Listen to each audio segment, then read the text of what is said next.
I know sometimes you hear, let's talk turkey. I'm gonna say, let's talk tomatoes. And let's talk marinara. Because here's the deal. What makes a good marinara is good tomatoes. I'm telling you, that's really what it comes down to. If you use good tomatoes, you need very little seasoning. I'm gonna give you a list of ones that I think are the best ones. I think you buy a can of each and try it and see what you like.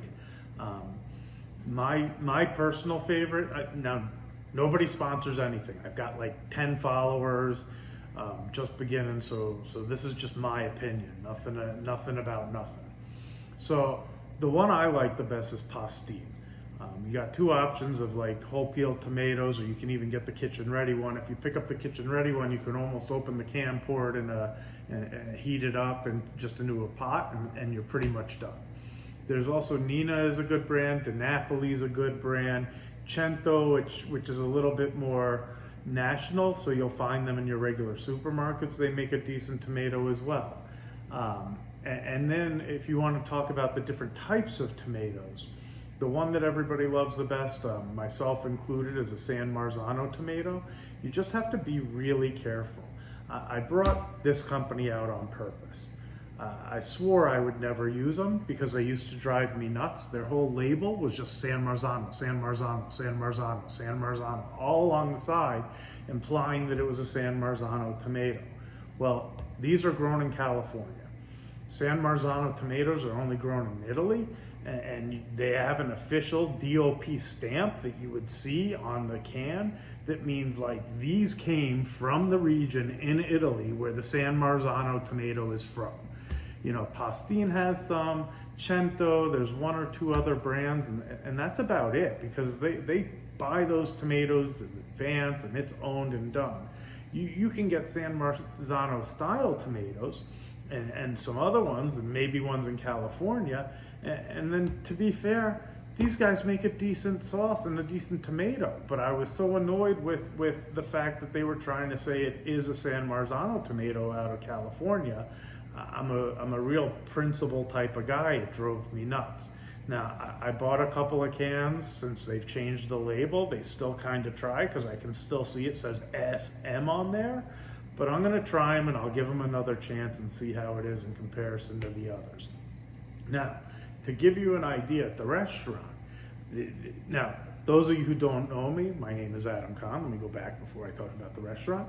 I used to own two Italian restaurants, Rocco's New York Italian Deli and Brooklyn Pizza Company here in Las Vegas. I did that for over 12 years and learned a ton that I'm hoping that you guys enjoy some of this information.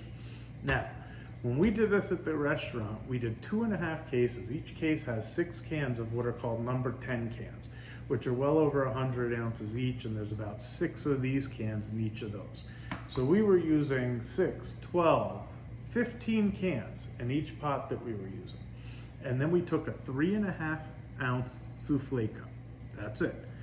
Garlic powder, oregano, salt, pepper, pinch of red pepper flakes. So if that gives you an idea, if you use a good tomato, how little ingredients you need, really you use very little. If your recipe is calling for sugar, what I typically find is people originally, when they were making their tomatoes, were using cheap tomatoes that were acidic. So they were using the sugar to cut the acidity of the tomatoes. I promise you, if you use a good tomato, the tomato on its own should be really sweet. You shouldn't need any sugar for it.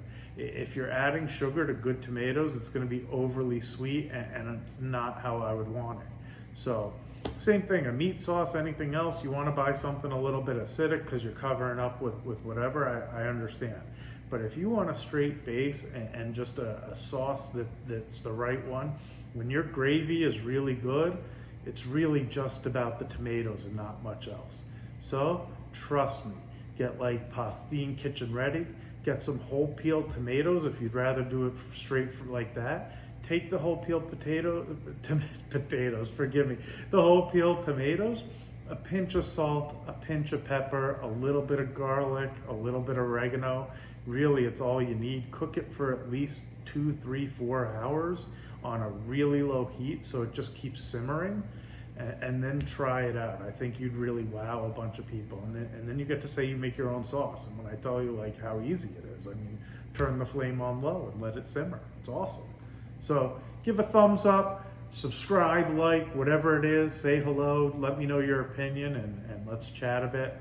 Any recipes you want me to make, I'll cook off some marinara, we'll use it in some things, and we'll go from there. Hello. Today I'm going to show you guys how to make a great gravy.